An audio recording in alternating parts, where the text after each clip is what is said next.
ॐ नमः प्रणवार्थाय शुद्धज्ञानैकमूर्तये निर्मलाय प्रशान्ताय दक्षिणामूर्तये नमः। चिद्घनायमशेषाय वटमूलनिवासिने सच्चिदानन्दरूपाय दक्षिणामूर्तये नमः।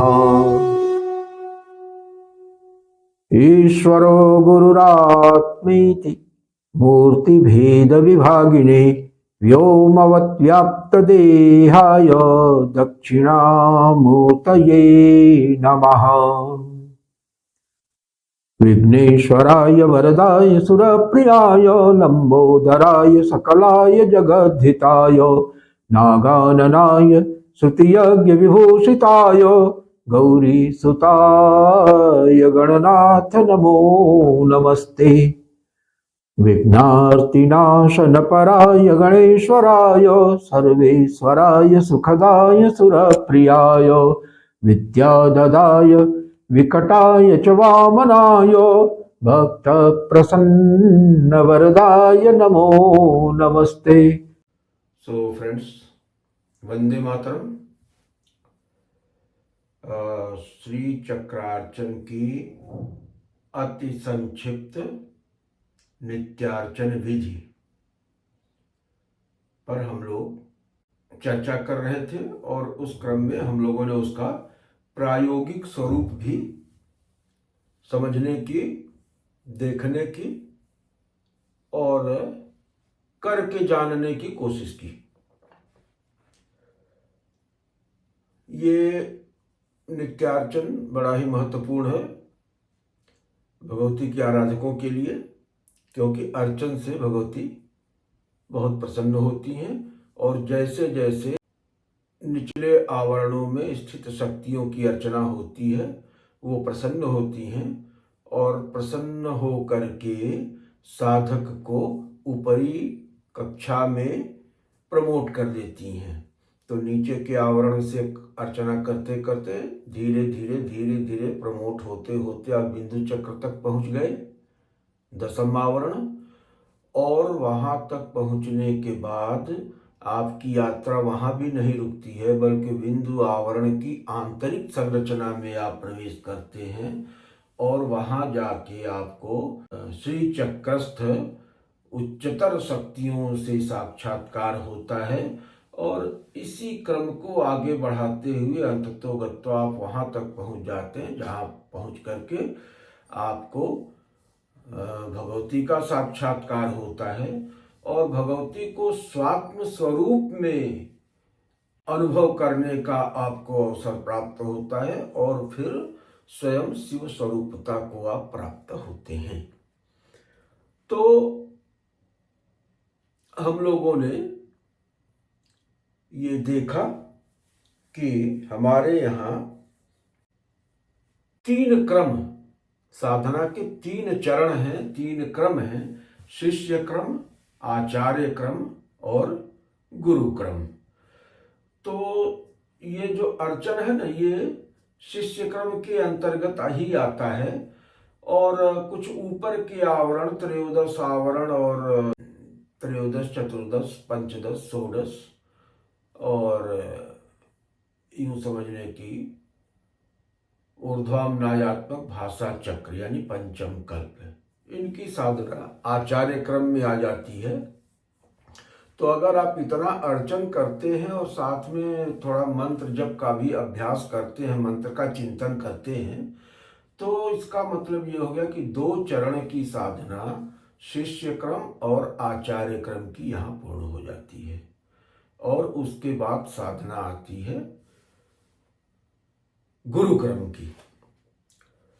तो गुरु क्रम की साधना के पहले उस पर अभी हम लोग पहले वीडियो में हम लोग चर्चा कर भी चुके हैं और आगे और भी चर्चा होगी, लेकिन अभी जो है गुरु क्रम की चर्चा है तो उसके पहले थोड़ा सा गुरु तत्व क्या है इस पे थोड़ा सा फिर से चर्चा कर लेना आवश्यक है। तो ये जो अध्यात्म का मार्ग है ये चूंकि अननोन टेरिटरी है, अनट्रॉडन टेरेन है, तो ऐसे टेरेन में जाने के पहले आप बिना जाने वैसे कूद गए, जंप कर गए और रिस्की टेरेन है, तो उसमें हो सकता है कि कोई दुर्घटना का सामना करना पड़ जाए। तो ऐसी स्थिति में ये उचित माना जाता है कि एक मार्गदर्शक हो, आपका एक गुरु हो। भाई दुनिया में छोटी सी चीज़ भी सीखना है, अगर आपको प्राइमरी का भी सर्टिफिकेट लेना है तो आप विद्यालय में जाते हैं, गुरु से पढ़ते हैं, 5 साल लगाते हैं, तो जाके आपको 5 पास का सर्टिफिकेट मिलता है।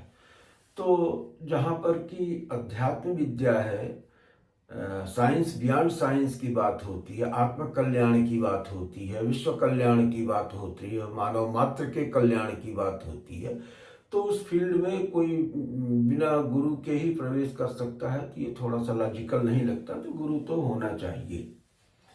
अब गुरु कैसा होना चाहिए, तो इसके बारे में शास्त्रों ने कह रखा है कि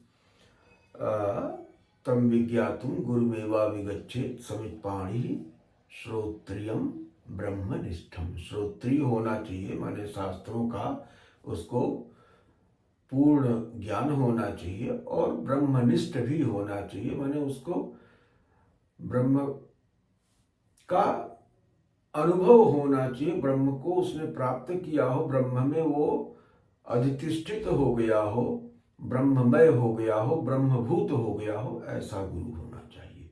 माने सिर्फ शास्त्रज्ञ होने से भी काम नहीं चलेगा, और सिर्फ जो है ब्रह्मनिष्ठ होने से भी काम नहीं चलेगा, उसको शास्त्रज्ञ भी होना चाहिए और ब्रह्मनिष्ठ भी होना चाहिए। श्रोत्रियम ब्रह्मनिष्ठम। तो हमारी परंपरा में गुरु को सर्वोच्च स्थान प्राप्त है, और गुरु में, भगवती में, शिव में और साधक की आत्मा में अभेद स्वीकार किया गया है। तो इस रूप में आपकी आत्मा ही आपका गुरु है। हमारे गुरुदेव जो है ना, स्वात्म महेश्वर की बात करते हैं। स्वात्म महेश्वर, आपकी अपनी आत्मा, हमारी अपनी जो आत्मा है वो ही महेश्वर है, और उसकी महेशता को अनुभव कर लेना, उसका ज्ञान प्राप्त कर लेना ही साधना में सिद्धि है। तो आत्मा त्वम गिरिजामति, आत्मा ये जो है ना, यही भगवान शिव है, गिरिजा ही मति है। तो स्वात्म स्वरूप में शिवता को प्राप्त कर लेना, उनकी अनुभूति प्राप्त कर लेना, यही शिवैक्य है। तो हमारे यहाँ गुरु के रूप में साक्षात दक्षिणामूर्ति, हमारी दक्षिणामूर्ति परंपरा है, और इस परंपरा में दक्षिणामूर्ति साक्षात गुरु के रूप में विराजमान है, और बाकी सब जो है ना, सब एजेंसीज हैं। अल्टीमेट एजेंसी वही है जहाँ से पावर चलता है। शक्ति का प्रवाह जो है जब भी चलेगा, शक्तिमान से चलेगा, और ज्ञान शक्ति, इच्छा शक्ति, ज्ञान शक्ति और क्रिया शक्ति, ये 3 शक्तियां हैं ना, ये तीनों शक्ति है। तो शक्ति का प्रवाह शक्तिमान से होगा, माने ये जो परम शिव हैं, परशिव हैं, उन्हीं की ये शक्तियां हैं। तो ज्ञान का प्रवाह, ज्ञान की परंपरा भी वहीं से चलेगी, इसलिए हमारे यहाँ शीर्ष पर दक्षिणामूर्ति गुरु हैं। अब उसके अलावा और कौन कौन से गुरु होते हैं, तो दिव्यौघ सिद्धौघ सुमान वौघान रेखाद्यगान नौमि गुरुंश्च सर्वान। तो 3 रेखाएं हैं, और 3 रेखाओं में गुरुओं का 3 वर्ग है। तो प्रथम रेखा में दिव्य गुरु, सिद्ध गुरु और सुमानव गुरु है, ये है। तो दिव्य गुरु में आते हैं 12 दिव्य गुरु हैं, और सिद्ध गुरु में 11 सिद्ध गुरु हैं। तो 12, 11, और सुमानव गुरु में 6 सुमानव गुरु होते हैं। तो ये जो है पहली रेखा में आते हैं, गुरुमंडल की पहली रेखा, जो कि त्रिकोण चक्र में आता है। तो त्रिकोण चक्र में गुरुमंडल होता है, वो 3 रेखाएं होती हैं त्रिकोण के बाहर। और प्रथम रेखा में दिव्य, सिद्ध और सुमानव गुरु, द्वितीय रेखा में स्वगुरु। तो स्वगुरु में जो है, स्वगुरु की 7 पीढ़ियां ली जाती हैं। 7 पीढ़ियों में कौन कौन से होते हैं? श्री गुरु अपने गुरु को श्री गुरु कहते हैं परंपरा में जिनसे आपको दीक्षा प्राप्त हुई है वही स्वगुरु है। स्वगुरु को श्री गुरु कहते हैं। जैसे हनुमान चालीसा में कि श्री गुरु चरण सरोज रज, तो श्री गुरु का मतलब कि जिनसे आपको दीक्षा प्राप्त हुई है वही श्री गुरु होंगे। श्री गुरु परम गुरु, उनके गुरु जो होते हैं आपके गुरु के गुरु वो श्री गुरु, परम गुरु, परापर गुरु, परमेष्ठ गुरु, परमाचार्य गुरु, पूर्व सिद्ध गुरु, आदि सिद्ध गुरु और अंत में दक्षिणामूर्ति गुरु। तो ये गुरु की 7 पीढ़ियां हो गई। इनको थोड़ा सा इनका स्मरण करना होता है, इनके प्रति कृतज्ञता का बोध होना चाहिए आपके अंदर कि इसी परंपरा से आपके पास तक ज्ञान पहुंचता है। श्री गुरु, परम गुरु, परापर गुरु, परमेष्ठ गुरु, परमाचार्य गुरु, पूर्व सिद्ध गुरु, आदि सिद्ध गुरु और दक्षिणामूर्ति गुरु। तो अगर आपको अपनी परंपरा में सभी गुरुओं का नाम नहीं भी याद है तो ये डेजिग्नेशन है, डेजिग्नेशन से आप याद कर लेते हैं, लेकिन कम से कम 3 पीढ़ी गुरुओं की ज्ञात होनी चाहिए। जैसे हम लोगों के गुरुदेव हैं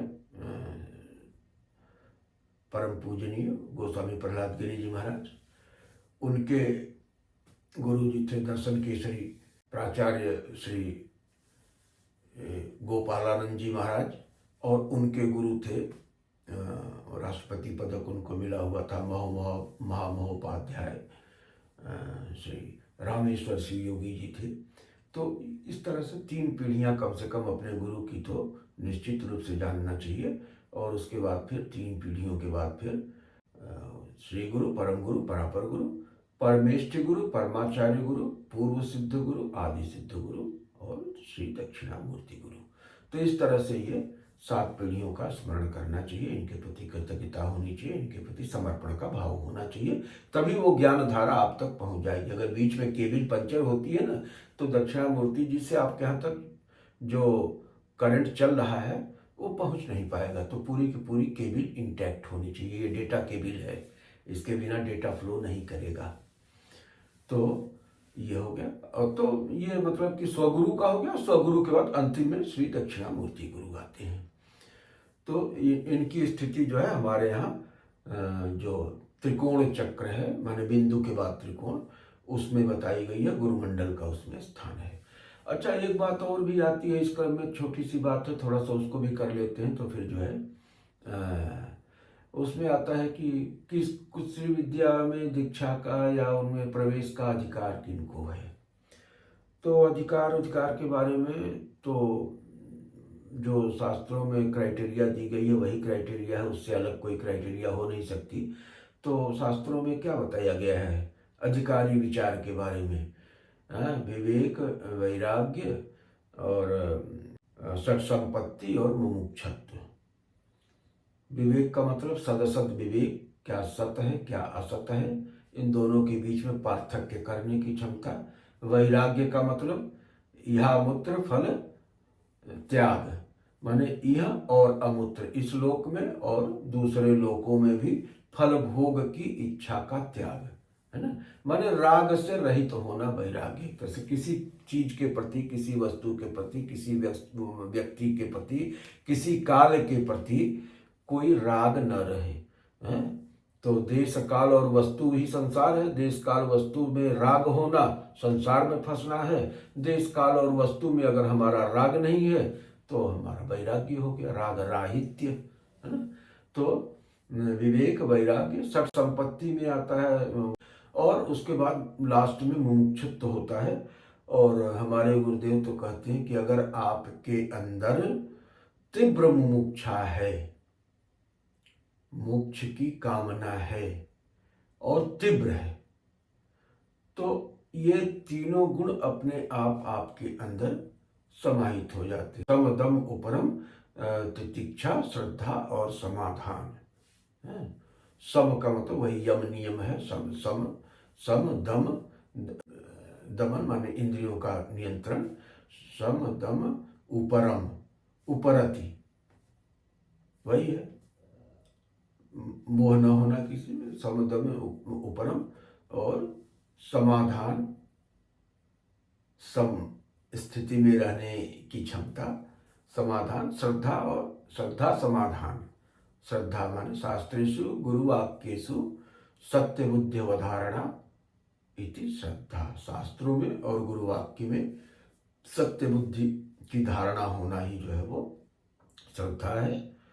और समाधान का मतलब तो समाधि से है यहाँ पे समाधान की अवस्था, मन के समाधान की अवस्था का मतलब कि जहाँ चित्त की वृत्तियों का निरोध हो जाता है, तो वो समाधान से है।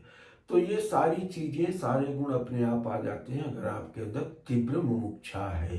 तो हमारे गुरुदेव कहते हैं कि हमारे यहाँ एक क्राइटेरिया है कि आपके अंदर मुमुक्षा है कि नहीं, भगवती के प्रति समर्पण, भगवती को अनुभव में लाने की तीव्र इच्छा है कि नहीं। अगर इतना है तो फिर ठीक है, आप जो है पात्र हैं इसके।